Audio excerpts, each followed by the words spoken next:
quand on m'a demandé de venir, on m'a dit est-ce que tu pourrais expliquer comment on construit une centrale nucléaire? J'ai dit vu mon boulot, non, j'ai pas le droit. En tout cas, pas une centrale actuelle, parce que sinon, faut que je demande l'autorisation, c'est très compliqué. Il y a plein de trucs où on veut me dire ça t'en parle pas, etc. Donc, ce que j'ai proposé de faire, c'est plutôt de vous parler comment on développe un programme nucléaire mondial depuis le début jusqu'à la fin. On a une demi-heure, donc on va pas traîner, et vous m'excuserez de sauter par-dessus certains sujets. Si vous avez des questions, on pourra en parler après, je peux rester un petit peu, ça sera avec plaisir. Donc en gros, ça va être une introduction au développement du nucléaire civil depuis la préhistoire jusqu'à nos jours. La préhistoire, on va vite passer dessus, je vous rassure. Donc on va sauter tout de suite la préhistoire et puis la Renaissance et tout ça pour attaquer janvier 1939 avec la découverte de la fission. Ah oui, alors c'est une première mondiale pour moi. Je fais une frise chronologique et pas des PowerPoint. Et ça nous change. Donc, vous m'excuserez si je patauge un peu, c'est vraiment une première. Donc, la découverte de la fission, alors tout le monde sait, Otto Hahn et Lise Meitner. Otto Hahn, c'est le moustachu, qui découvre le principe de la fission, que je vais rappeler vite fait. Un neutron rencontrant un noyau fissile fusionne avec le noyau, provoque une instabilité. Le noyau se casse en deux, libère de l'énergie, renvoie des neutrons. Voilà, qui peuvent ou pas rencontrer d'autres atomes, etc.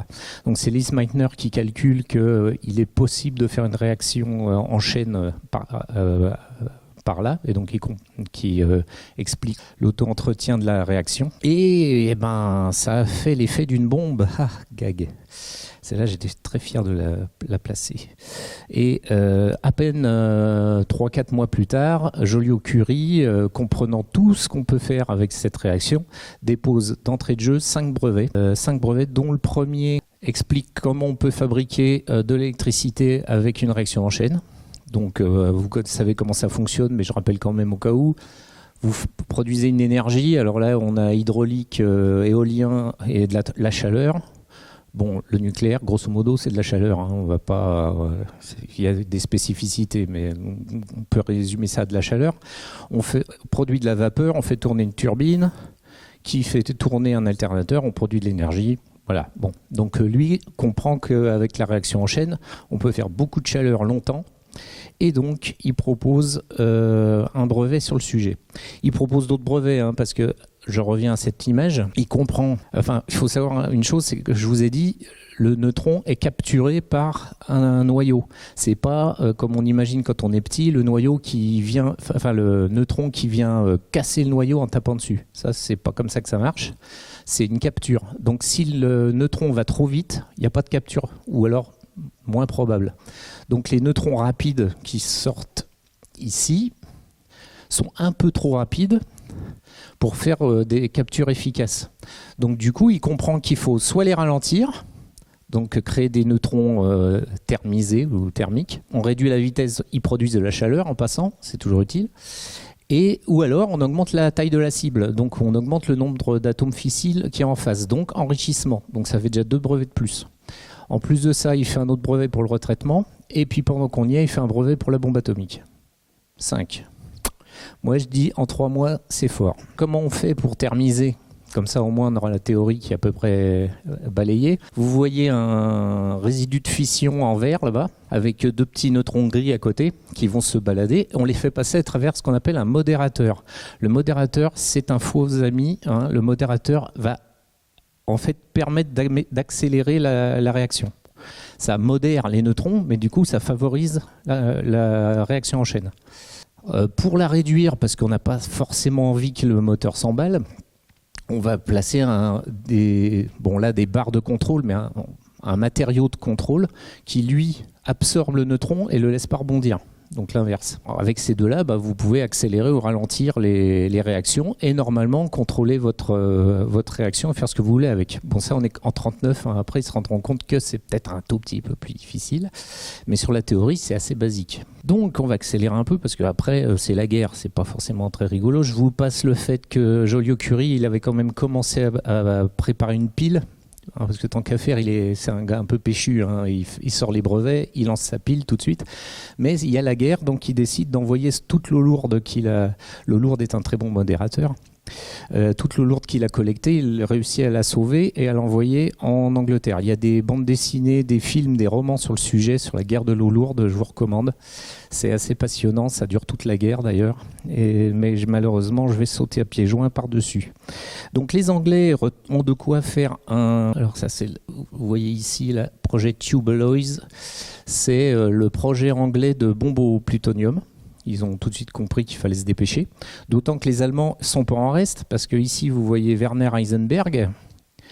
C'est lui qui est en charge du programme allemand pour créer une bombe atomique. Et c'est le premier à avoir réussi à faire une pile qui marche. Donc il y a de l'enjeu. Alors après, il est possible qu'il ait saboté tout le travail pour s'arranger que ça aboutisse pas. Mais on n'est pas sûr. On n'est pas sûr. Les Américains finissent relativement, on va dire tard par rapport aux autres à s'y mettre, mais avec des moyens énormes. Donc projet Manhattan qui finit par bouffer le projet Tube Alloys pendant qu'on y est. Ce qui permet à Fermi d'avoir des moyens énormes pour fabriquer sa pile à lui. Heisenberg, il n'a pas des sources de graphite de très bonne qualité, donc il part sur de l'eau lourde, qui est horrible à produire. C'est très très compliqué à produire en masse. Fermi, il a tous les moyens qu'il veut. Aux États-Unis, aucun risque de bombardement par-dessus ou de sabotage ou presque. Il a du graphite de premier choix, donc il prend le graphite. Et donc produit sa pile. Alors à cause d'une bête grève des transports, il est obligé de la construire dans un terrain de squash sous un stade, en se foutant un peu des voisins parce que personne n'est à l'époque conscient du danger de la radiation, du bombardement de neutrons. Tout le monde s'en fout, sauf les militaires qui se disent mais ils sont fous ces scientifiques, et qui ensuite déménagent toute la pile pour l'envoyer à Los Alamos, parce que là ça quand même c'était n'importe quoi. Si vous voyez des anecdotes sur le démarrage de la pile, vous verrez que Fermi avait une notion du danger très très lacunaire. Mais bon, il est efficace et on a les premières explosions en 1945. Bon, on passe parce que c'est un moyen de faire de la chaleur qui n'est pas très exploitable au niveau civil, même si c'est très très efficace. Donc la guerre est finie, mais le projet Manhattan a encore des sous et peut-être qu'ils s'ennuient, je ne sais pas. Donc ils se mettent à fabriquer tout azimut des réacteurs. Alors la fusion, puisque les militaires aiment bien la fusion, ils se mettent à faire des réacteurs à fusion, mais on va sauter. On va quand même voir un petit truc. En bas, il y a un bout de frise, là. Et si on regarde, on voit qu'il y a des petits points rouges. Les rouges, c'est les réacteurs à fusion, qui commencent donc très tôt, en 1945. Et en fait, on est toujours au même stade, ou presque, depuis.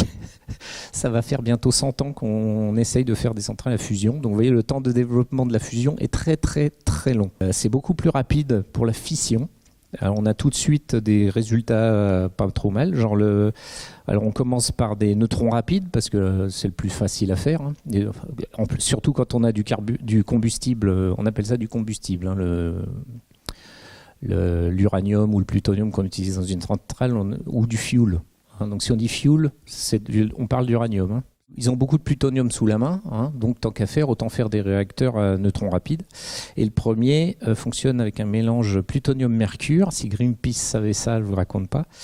Et ça permet entre autres d'expérimenter justement les dégradations isotopiques. Et on apprend par exemple qu'un réacteur à neutrons rapides peut utiliser comme combustible ses propres déchets. Ça c'est bien. C'est bien, mais c'est compliqué quand même. C'est compliqué à faire. Donc il y a d'autres projets qui démarrent, genre le SW2 que je vous décris ici, qui est en fait le premier propulseur pour sous-marin. Le projet commence donc en 1947, il finira en 1954. Alors on est à Time World, alors notez bien les temps. Ça prend quand même à peu près 7 ans pour faire un développement d'un prototype plutôt simple, d'un réacteur à eau pressurisée. Alors j'ai mis un code de couleur. Quand vous voyez du bleu clair, c'est de l'eau pressurisée. On verra un peu le détail du pourquoi et du comment plus tard. Les neutrons rapides, je les ai mis en violet. J'ai aucun goût pour les couleurs, c'est aussi pour ça. La France n'est plus en guerre, donc on a toujours Curie qui est là et qui est pressé et qui veut faire sa pile, donc il produit la pile Zoé, qui est le ferment du nucléaire français, fonctionne à l'eau lourde et au gaz. Alors en France, on est parti sur des systèmes gaz carbonique assez vite. Et on les a gardés assez longtemps, mais bon, ça n'existe plus. Je vous expliquerai également pourquoi rapidement. Là, on voit que c'est la folie de la fusion avec le Stellarator. Je ne rentre pas dans le détail, mais notez, Stellarator, c'est la machine la plus fantastique que j'ai jamais vue. Et je vous conseille de vous renseigner dessus. C'est très très sympa. Et elle ne devrait pas tarder à démarrer, à faire de la fusion dans les années qui viennent. Alors vous voyez, le premier Stellarator 1950, première fusion, c'est cette année. Première fusion efficace, je veux dire. On peut faire de la fusion pas efficace depuis longtemps. Bref, mais on saute malheureusement. Et on a la première production d'électricité civile en 1951. On allume 4 ampoules avec un réacteur dans un laboratoire de l'IDAO. Le lendemain, ils ont fait plus ambitieux, ils ont alimenté tout le bâtiment. Mais c'est un tout petit réacteur bouillant. Alors ça aussi, je vous montrerai après ce que j'appelle par bouillant. Un bouillant à neutrons rapides, c'est n'importe quoi. Mais à l'époque, ils étaient fous et tout, essayaient de tout. Et donc, là, on a la démonstration qu'on peut faire de l'électricité, donc de l'atome civil, et oublier un petit peu les bombes pendant un petit moment. Et tout ça fait qu'en 1953, il y a le fameux discours d'Eisenhower, Atom for Peace, à l'ONU, qui encourage au développement du nucléaire civil. Généralement, c'est à peu près la date qu'on prend pour amorcer ce qu'on appelle la génération 1. Parce que le nucléaire est divisé en générations. Là, vous avez la génération 1 qui est les prototypes. Ensuite, il y a la génération industrielle. Puis, il y a la génération 3 qu'on appelle évolutionnaire. Donc, c'est en fait une évolution de la 2. Et on a la génération 4 qui n'existe pas encore et qui est dans les tubes à essai et qui est la révolutionnaire. Très rapidement, pour vous présenter les différentes technologies, elles ont toutes été imaginées déjà par Joliot-Curie au départ. On n'a pas inventé grand-chose. Il y en a quelques-unes qu'il n'avait pas imaginées, mais la plupart, il les avait en tête. On a les réacteurs à eau pressurisée. Donc, on utilise un modérateur et un caloporteur, donc ce qui transporte la chaleur. C'est de l'eau sous pression. On a les bouillants. Alors, le fameux RMBK que tout le monde connaît, qui a fait boom à Tchernobyl, qui est en fait un réacteur basse pression, qui est théoriquement sûr. Alors le RMBK il est un peu spécial, c'est de l'eau bouillante pour le caloporteur, mais il y a un modérateur graphite. Il est possible, et d'ailleurs ça a été fait à partir de 1957 avec, je vais vous montrer sa photo, c'est joli, un réacteur bouillant, un des première génération. Alors vous voyez qu'il est tout petit, il y a la porte ici là. Donc ça permet, c'est des tout petites, ça peut permettre de faire des petites centrales avec assez peu de des pressions assez faibles et qui sont maîtrisées, dont on maîtrise la technologie depuis le 19e siècle sans aucun problème. Par contre, plus ils grossissent, plus ça devient compliqué à contrôler. Celui-là, vous le reconnaissez peut-être, c'est à Fukushima qu'on le voit. C'est les réacteurs de Fukushima, ils n'étaient pas tout jeunes comme technologie. Et il y en a toute une panoplie qui a été développée petit à petit. À travers les générations, mais la technologie est tout le temps la même. Alors pour vous montrer à quoi ça ressemble, il y a une petite vidéo. Donc là vous voyez les bouillants, il n'y a qu'une seule boucle. Vous chauffez l'eau, elle produit de la vapeur, ça fait tourner la turbine, vous refroidissez l'eau et ça revient. L'eau est en contact direct avec le combustible, donc s'il y a une fuite au niveau des paliers qui est ici, c'est un peu embêtant. Là, c'est le problème, c'est qu'on ne confine pas complètement le danger. Par contre, le danger est relativement réduit parce que si vous avez un tuyau qui casse, ça fait pchit, il n'y a pas d'explosion. Alors que si on prend de l'eau avec de l'eau sous pression, on est à plus de 150 bars, un petit trou dans un tuyau, ça vous fait un jet d'eau qui peut découper un mur en béton, sans problème. Et en plus, c'est radioactif. Bon, remarquez, quand vous êtes coupé en deux, que ce soit radioactif ou pas, c'est pas très grave. Ça ne change pas grand-chose. Alors, le réacteur à eau pressurisée, il existait dans le sous-marin, comme je vous ai montré. Il était un peu plus compliqué à mettre au point. Donc, il sort un peu plus tard, en 57, je crois. Donc, ça, c'est toutes les sources. C'est l'AIEA ou les associations internationales. Vous pouvez les trouver facilement. Donc, vous remarquerez que comme c'est sous pression, on ne prend pas de risque. On ne fait pas passer l'eau pressurisée à plus de 100 bars dans une turbine. Parce que là, ça pourrait être très grave. Donc on a deux circuits, un circuit radioactif qui est le circuit primaire et un circuit secondaire qui produit de la vapeur propre. voilà, à plus basse pression. Et ça permet justement de confiner complètement la radioactivité dans un bâtiment en béton qu'on peut ensuite dimensionner comme on a envie. Ça, c'est le principe de toutes les centrales françaises depuis les années 70. Il y en a d'autres avant, donc j'en parlerai vite fait. Donc actuellement, un EPR, l'EPR Flamanville ou l'EPR OL3, Taishan, tout ce que vous voulez, il fonctionne comme ça. Par contre, c'est pour ça qu'on appelle ça un design évolutionnaire, on a mis toutes les sécurités qui peuvent être imaginées et disponibles dans un EPR. Alors que là, au départ, c'était un petit peu artisanal.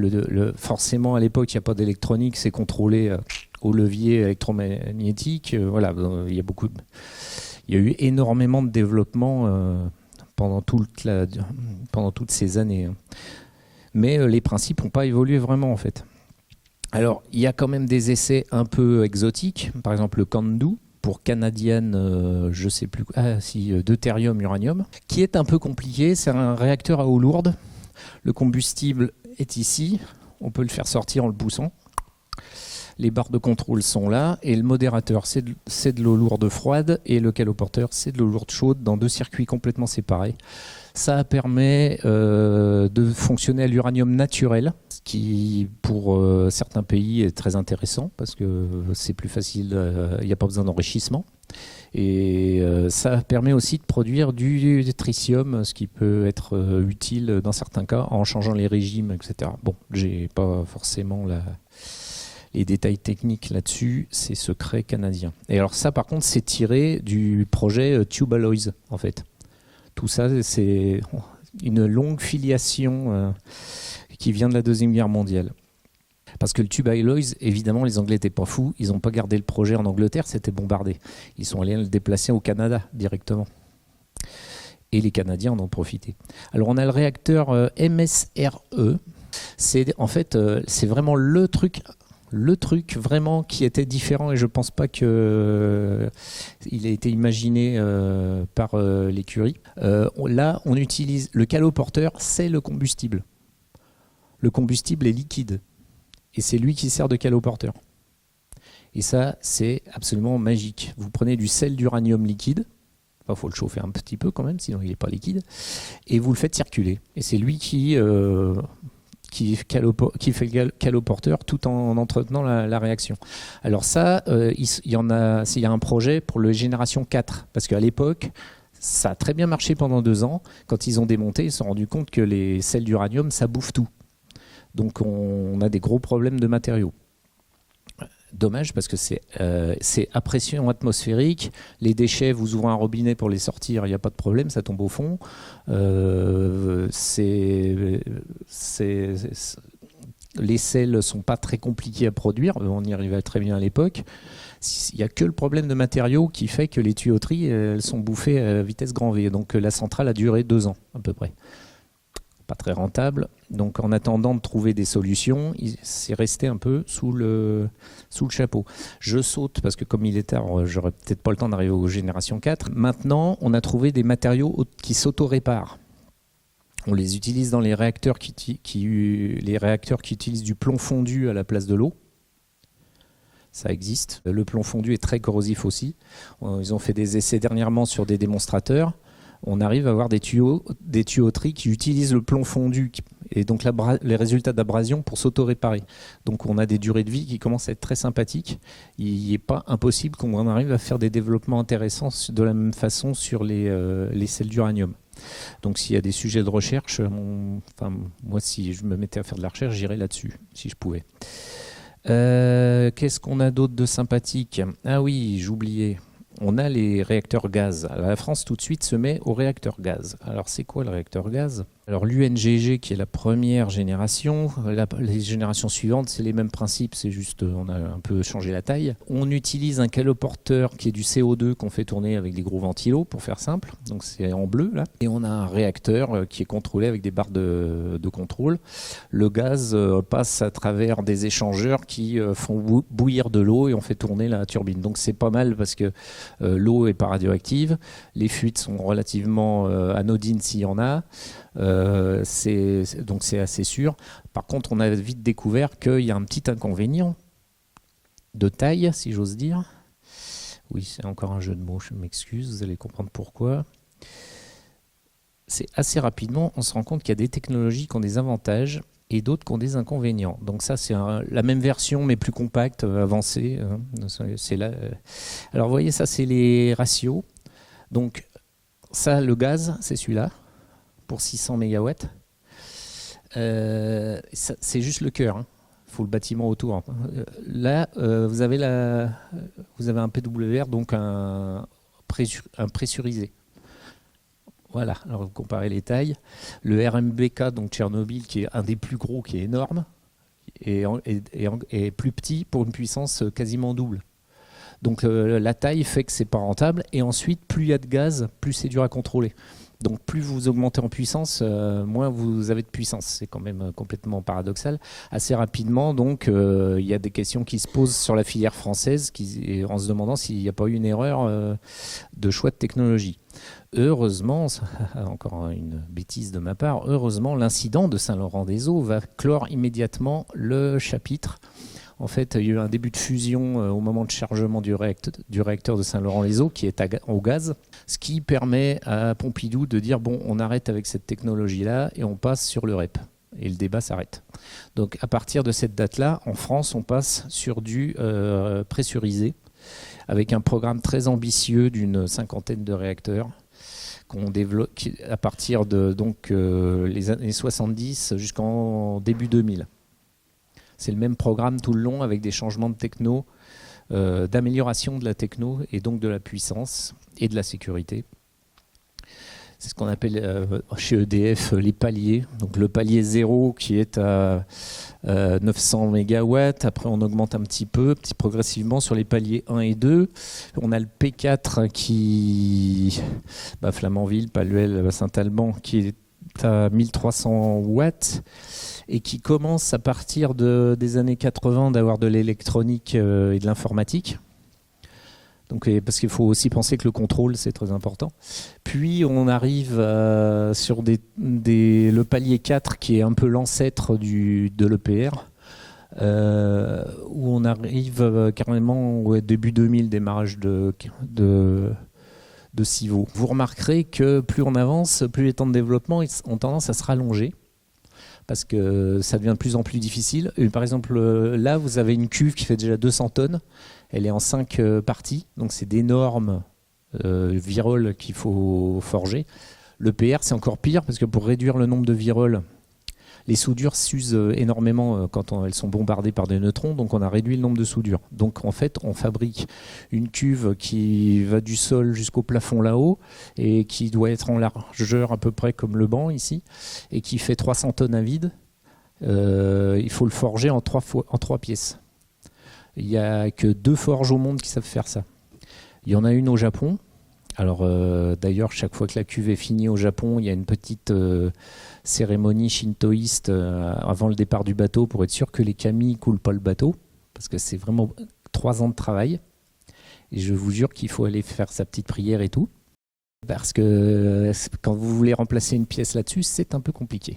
Et donc 300 tonnes, il y a autant de poids quand vous rajoutez l'eau et le combustible, donc c'est 600 tonnes. La dalle, elle a tendance à tasser avec le poids que vous avez dessus.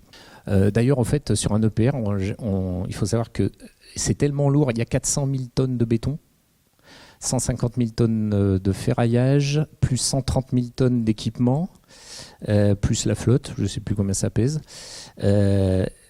En fait, le sol va se tasser et l'usine va s'enfoncer petit à petit. Tout ça, c'est calculé à l'avance, on n'est pas fou. Mais c'est extrêmement... les calculs doivent intégrer également le tassement du sol, etc. Moi, je suis toujours époustouflé. Autre chose qui pèse très très lourd, plus vous avancez dans le temps, plus on nous demande de documentation. Parce qu'à partir de 1986, si vous vous rappelez bien, il y a eu Tchernobyl, il y a eu aussi Fukushima, il y a eu Three Miles Island en 1977. Donc c'est des accidents où il y a eu énormément de retours d'expérience. Et à chaque fois, on a rajouté une couche de sécurité, et pas une petite. Donc maintenant, avec un EPR, si vous imprimiez la documentation en 3 exemplaires, comme l'ont fait les Finlandais, ils ont créé une bibliothèque exprès pour la stocker, c'est 300 tonnes de papier.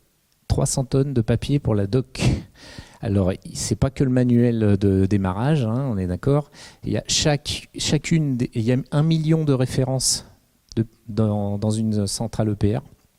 Donc il y a un peu plus de pièces que ça, parce qu'il y a des références en double. Donc 1 million de références. Pour chacune, il y a une qualification. Donc ça fait déjà un peu de papier. Il y a les plans, il y a les notices de montage. Chaque fois qu'il y a eu une modification dans le design, c'est renseigné. Donc il y a en plus tout l'historique. À la fin, vous arrivez à 300 tonnes de papier. Et il n'y a que les Finlandais qui ont vraiment insisté pour l'imprimer. La bibliothèque a à peu près la capacité de François Mitterrand, la bibliothèque François Mitterrand. Mais bon, c'est des papetiers en même temps, hein, les propriétaires de l'EPR, donc il y a peut-être une raison cachée. Alors là, j'ai un peu sauté par-dessus allègrement pas mal d'années. J'aurais adoré rentrer dans le détail. Malheureusement, on n'a plus que 45 secondes. Alors, au niveau génération 3, pour aller vite, il y a l'EPR. On n'est pas les seuls. Les Russes ont un VVER qui est, en fait, après Tchernobyl, bizarrement, ils ont arrêté les réacteurs bouillants, dites donc. Parce qu'en fait, c'est amusant, mais toutes les catastrophes ont été faites avec les réacteurs réputés les plus sûrs, les bouillants. C'est tous des bouillants qui nous ont explosé à la figure. Bon, donc les Russes, ils se sont dit, c'est peut-être pas une bonne idée finalement. Ils sont passés également sur les REP. Eux, ils appellent ça un VVER. Donc ils en ont un de 3e génération. Les Américains ont l'AP1000 qui est le concurrent direct de l'EPR2. Ils ont autant d'emmerdes que nous. Pardon, j'ai dit emmerde. Tant pis, trop tard. Ils ont autant d'ennuis que nous, voilà. C'est compliqué parce qu'il y a énormément de sécurité à faire. Il y en a partout, il y a des pièces de partout. C'est très dur. Donc ils vont pas plus vite que nous. Ils ont démarré même après. Et là maintenant c'est compliqué, alors que la nôtre elle est plus simple.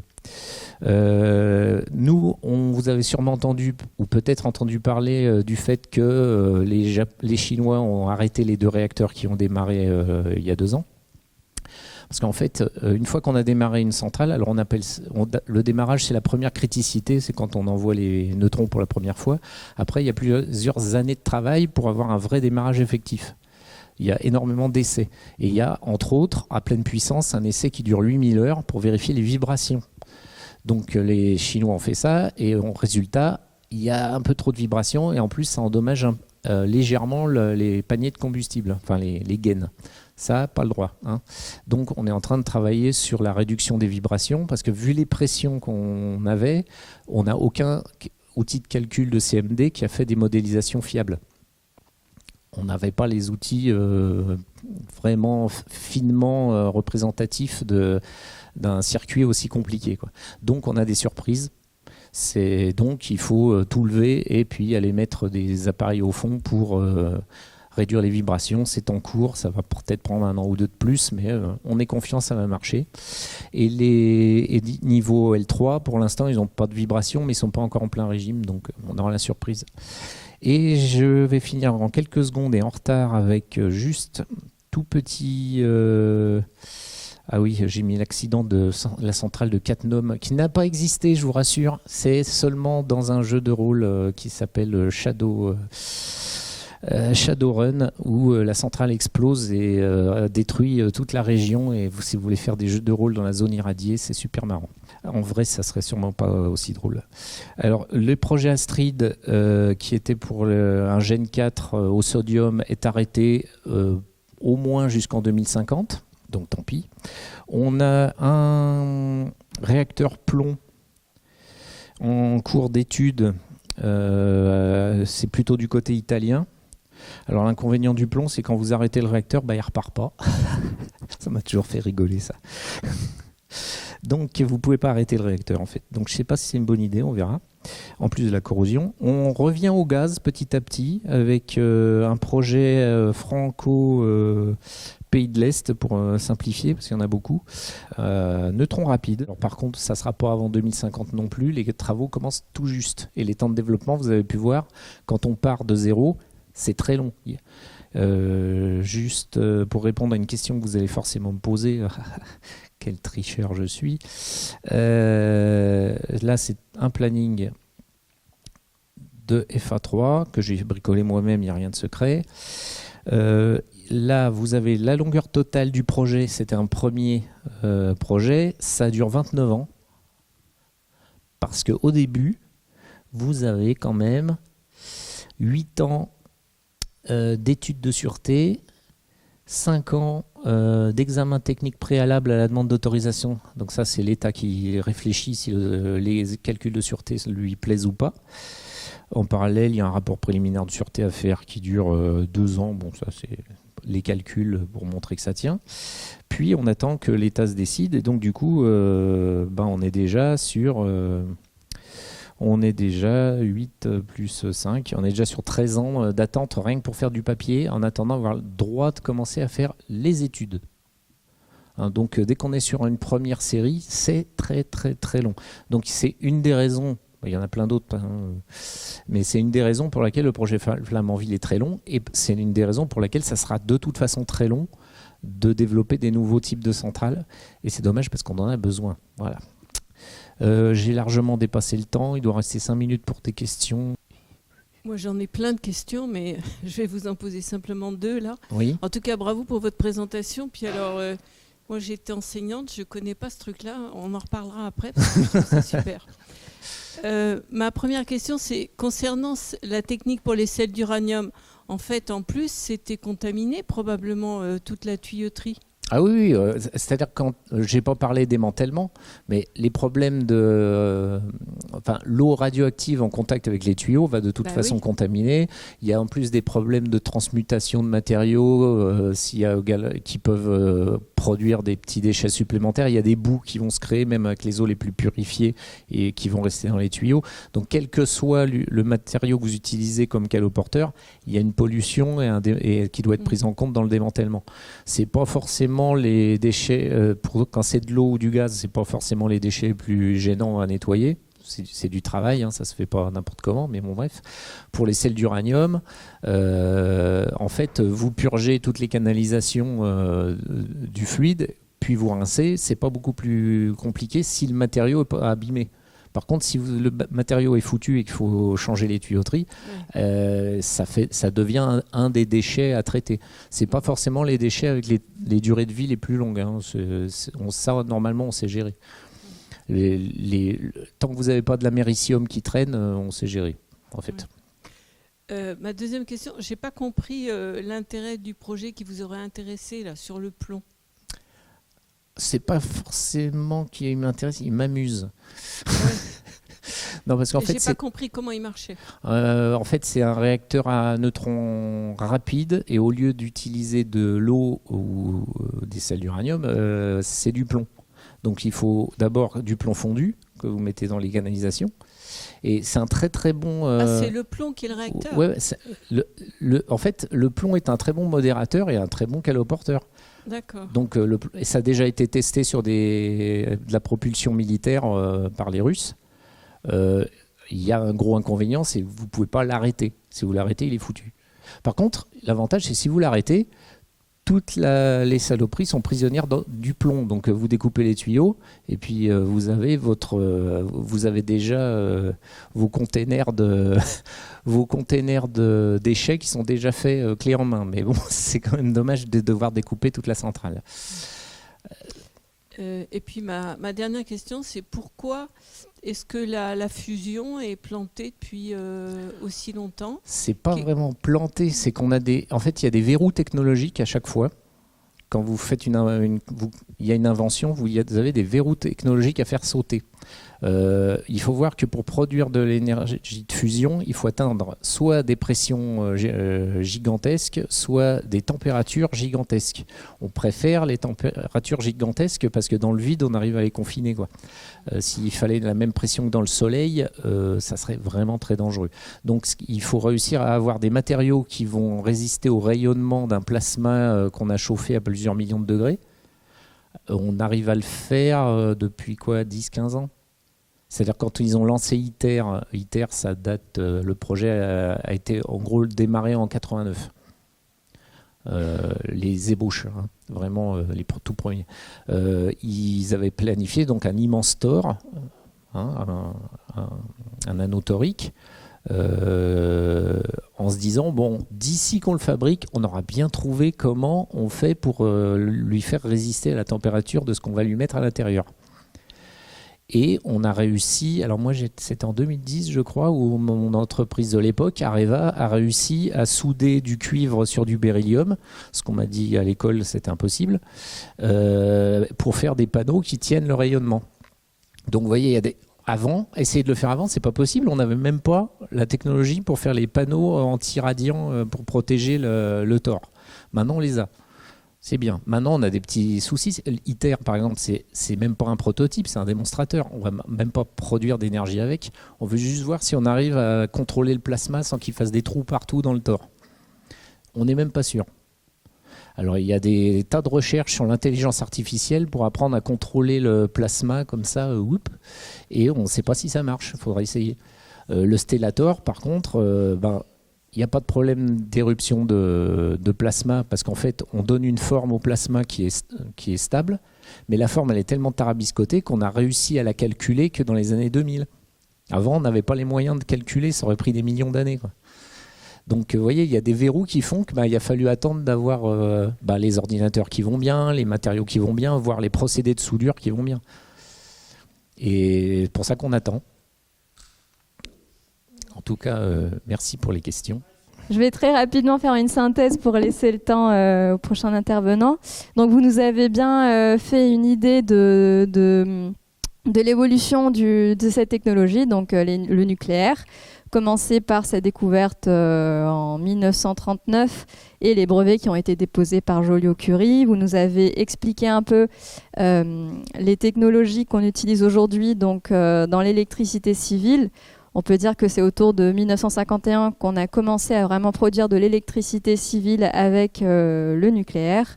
Les technologies ont beaucoup avancé et surtout sur la question de sécurité, donc c'est ce qui préoccupe beaucoup de personnes. Les centrales aujourd'hui sont quand même beaucoup plus... il y a beaucoup plus de sécurité par rapport au passé. Vous nous avez parlé un peu des différents types de réacteurs, donc notamment les réacteurs de gaz, ce qui a été un gros souci dans le passé. Donc il y a eu un incident en 1969. Depuis, on a décidé d'arrêter. Mais par contre, il y a un projet a priori qui sera prêt pour 2050, a priori. Ensuite, vous nous avez parlé un peu de l'EPR, donc du programme nucléaire français. Au cours des années, ça a beaucoup augmenté en termes de puissance et de sécurité.